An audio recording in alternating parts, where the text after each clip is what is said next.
Mike Johnson lied. Are you surprised? You shouldn't be. Mike Johnson, when he claimed that Donald Trump was an informant for the FBI, even though he was a former federal prosecutor, referring to Johnson, he's now walking back that claim, saying that it was a mistake, saying that Donald Trump was not actually an informant to support the conviction and the arrest of Jeffrey Epstein. What Johnson said never happened. Now, Johnson did double down on the fact that once Trump realized that Epstein was a weird guy, he kicked Epstein out of Mar-a-Lago. But the question remains, why did Mike Johnson, the Speaker of the House, the third most powerful person in the entire country, a former prosecutor, why would he claim that Donald Trump was an FBI informant to help the FBI stop Jeffrey Epstein when that simply wasn't true? After significant backlash from Democrats and Republicans, both parties wanted answers. Thomas Massie came out, who's a Republican, said, essentially, where the heck did Johnson get this information from? Where would he even concoct such a story from? And just after that, Johnson walked back his claims, and well, Donald Trump was never and is not an FBI informant to support the investigation into Jeffrey Epstein.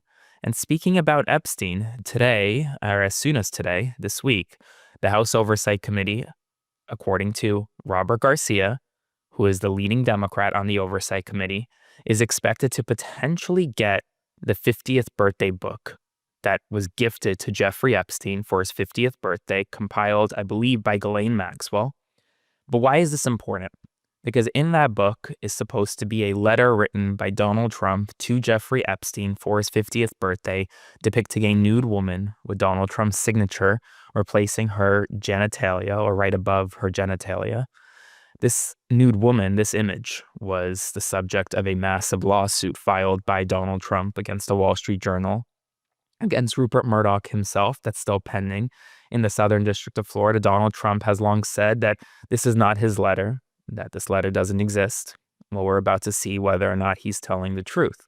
If the House Oversight Committee receives this letter and publishes this letter and can authenticate it, well, then Donald Trump's lawsuit is not only dead on arrival, but Donald Trump is once again proven to be a liar. Now, before I continue, what we saw over the past weekend is significant when it comes to media censorship. In case you didn't know, Kristi Noem, the Department of Homeland Security Secretary, was upset about her interviews with CBS News. And now moving forward, CBS has agreed for her to not edit any of her interviews. Meanwhile, we learned that the U.S. Tennis Association, when Donald Trump was attending the U.S. Open, told broadcasters not to air any protests or booing of the president, even though there was significant booing when he arrived. Meanwhile, we learned that an independent journalist, Pablo Manriquez, who runs the Migrant Insider, does fantastic work, especially as it relates to immigration stories on Capitol Hill, has had an ICE, essentially officer, an ICE vehicle deployed outside of his home now for several days as an intimidation tactic. What we're seeing right now is an attack on journalism across America, but specifically with the mainstream media capitulating and independent journalists being attacked. Now more than ever, I need your help. Please consider subscribing to support my work, that I'll never cave to the White House, I'll never cave to this administration, or sending a one-time donation via Venmo to Aaron-Parnas. Meanwhile, Florida Surgeon General Joseph Ladapo has now admitted that his department conducted no data analysis before lifting vaccine mandates, including childhood vaccine mandates, telling CNN's Jake Tapper that the decision was about, quote, right and wrong, not scientific projections of public health impact. Position will never change, because that will always be true. It will always be true that parents should be able to decide what goes into their kids' bodies. I mean, it's not complex at all. Did you vaccinate and your kids? Jake, really briefly, I'll just say one other thing. Jake, just really briefly, one other thing. Again, this whole, Florida hasn't done any analysis, that's nonsense. You said you hadn't done any projection. We don't need to do. The way you're portraying it is nonsense. We don't need to do any projections. We handle outbreaks all the time. So there's nothing special that we would need to do. And secondly, again, there are countries that don't have vaccine mandates, and the sky isn't falling over there. So this notion, this thing that you're doing, that, you know, and I'm not angry at you or anything for doing it, but this thing you're doing is a pattern that we saw during the COVID-19 pandemic. You know, oh my gosh, if people don't wear masks, oh my gosh, if people don't take the mRNA COVID-19 vaccines. It's a terrible strategy. The right position is that parents should control. Absolutely. They should be the final say on what happens in terms of any vaccines that they choose to take or not take. It's very simple. All right, Surgeon General Dr. Joseph Lana. Meanwhile, Florida's health department said that this plan to drop certain school vaccine mandates will not take effect for about 90 days. It'll initially only cover chickenpox, influenza, and hepatitis B, along with pneumococcal diseases. Vaccines for the measles, polio, diphtheria, pertussis, mumps, and tetanus remain required unless lawmakers expand the rollback. A private Georgetown dinner erupted when Treasury Secretary Scott Bessent threatened to physically attack Housing Finance Chief Bill Pulte over his backstabbing to Trump. According to Politico, this is what was said. Bessent told Pulte, quote, "Why the fuck are you talking to the president about me? Fuck you. I'm going to punch you in the fucking face."